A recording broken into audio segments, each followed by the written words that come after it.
Morning student. आज हम पढ़ रहे हैं क्लास 12 अकाउंट्स के अंदर चैप्टर नंबर 2 साझेदारी फर्मों के लिए लेखांकन। और आज का टॉपिक है ख्याति के मूल्यांकन की विधियां। तो जो ख्याति के मूल्यांकन की विधियां हैं वो 3 विधियां होती हैं। यानी ख्याति का जो मूल्यांकन किया जाता है वो मुख्य रूप से 3 विधियों द्वारा किया जाता है, जिनमें पहला है औसत लाभ विधि, दूसरा है अधिलाभ विधि, तीसरा है पूंजीकरण विधि। तो आज की इस वीडियो में हम औसत लाभ विधि के बारे में पढ़ते हैं कि औसत लाभ विधि का अर्थ क्या होता है और उसका क्या सूत्र है और इसको निकालने की क्या स्टेप है, यानी उसको हम कैसे औसत लाभ विधि का प्रयोग करके हम कैसे ख्याति की गणना कर सकते हैं। तो स्टार्ट करते हैं औसत लाभ विधि के अर्थ से। इस विधि के अंतर्गत ख्याति का मूल्यांकन पिछले कई वर्षों के औसत लाभ के आधार पर किया जाता है। औसत लाभ कितने वर्षों के आधार पर निकाला जाएगा यह साझेदारों के मध्य हुए अनुबंध पर निर्भर करता है।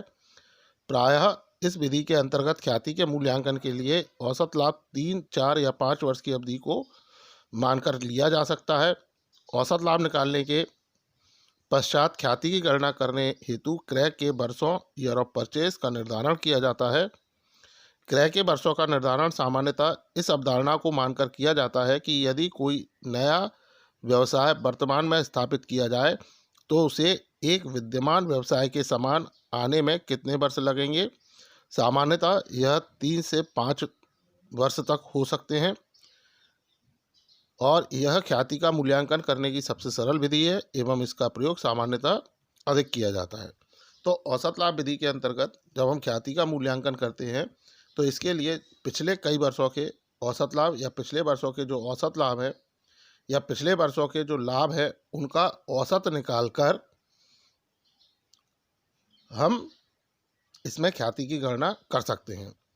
अब प्रश्न उठता है कि औसत लाभ कितना हो या कितने वर्षों के लाभ लिए जाएं। तो यह साझेदारी अनुबंध करते समय तय कर लिया जाता है कि ख्याति की गणना यदि हमें करनी है तो किस विधि से करनी है, और यदि औसत लाभ विधि से करनी है तो हमें कितने वर्षों का औसत लाभ इसके अंदर लेना होगा। यह अनुबंध करते समय ही तय हो जाता है, यह साझेदारों के अनुबंध पर निर्भर होता है। इस विधि के अंतर्गत ख्याति के मूल्यांकन के लिए सामान्यतः जो लिया जाता है वो 3, 4 या 5 वर्ष की अवधि का औसत लाभ ले लिया जाता है या उसको मान लिया जाता है। और जैसे ही हम औसत लाभ निकालते हैं तो औसत लाभ निकालने के पश्चात इसमें हम क्रय वर्षों का गुणा करके, यानी जो परचेज ईयर होते हैं, क्रय वर्ष होते हैं, उसका औसत लाभ से गुणा कर दिया जाता है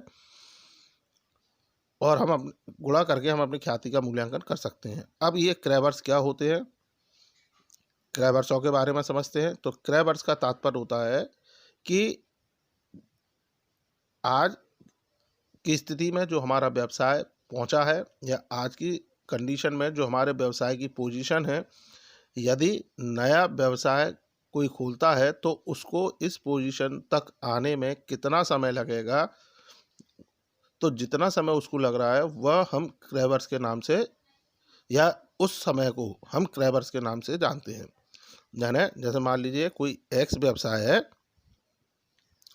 वो पिछले 3, 4 से या 4 साल से काम कर रहा है और आज वो अच्छी पोजीशन में, मतलब आज की तारीख में वो स्टेबल होकर खड़ा हुआ है। तो ऐसी स्थिति में यदि आज की तारीख में जो कोई व्यक्ति नया व्यवसाय बाह्य व्यवसाय खोलता है तो ऐसी स्थिति में, जिस स्थिति में आज हमें वो उस बाह्य व्यवसाय को हमारी जैसी स्थिति में आने में कितना टाइम लगेगा, यानी जितना टाइम लगता है वो क्रय वर्ष के नाम से जाना जाता है। सामान्यतः यह जो क्रय वर्ष होता है वो 3 से 5 वर्ष का हो सकता है। अब चूँकि इस विधि में हमें ज़्यादा कोई कैलकुलेशन नहीं करनी होती, केवल औसत लाभ निकालना है और औसत लाभ निकालकर उसका क्रय वर्ष से गुणा कर देना है। तो यह विधि बहुत सरल है और इसीलिए इसका अधिक प्रयोग किया जाता है। इस विधि के अंदर औसत लाभ निकालने के लिए हम क्या करेंगे, औसत लाभ कैसे निकालेंगे, तो बहुत सिंपल तरीका होता है इसका औसत लाभ निकालने का। या हम इसकी ये कहें कि जो स्टेप है, तो फर्स्ट स्टेप में यानी औसत लाभ विधि द्वारा जब ख्याति की गणना की जाती है तो इसकी क्या स्टेप होंगी, हमें किस तरीके से इसको फॉलो करना है। तो सबसे पहली स्टेप में हमको करना होता है कि हमें औसत लाभ निकालना होता है। औसत लाभ निकालने के लिए सबसे सिंपल तरीका, औसत लाभ निकालना बहुत सरल है।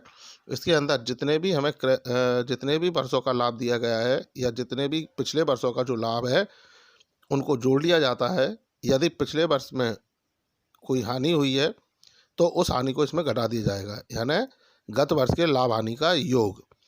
तो गत वर्ष के लाभ हानि का योग आपको समझ में आया कि पिछले जितने भी वर्ष हमें दिए हैं, 3 वर्ष, 5 वर्ष, 4 वर्ष, तो उनमें जो भी लाभ है उनको जोड़ लो और जो हानि है उसको घटा दो, और जितने भी वर्ष उसमें दिए गए हैं उन वर्षों की संख्या का, जैसे 5 साल दिए गए हैं तो 5 साल 5 का, 3 साल दिए गए हैं तो 3, और 4 साल दिए गए तो 4 का, यानी कुल लाभ हानि ज्ञात करके पिछले वर्षों की संख्या का इसमें भाग देने पर हम औसत लाभ प्राप्त कर सकते हैं।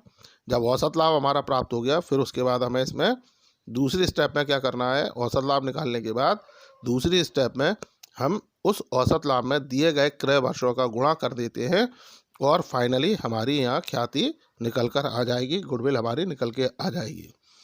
इसका जो सूत्र है, ख्याति की गणना का जो सूत्र होता है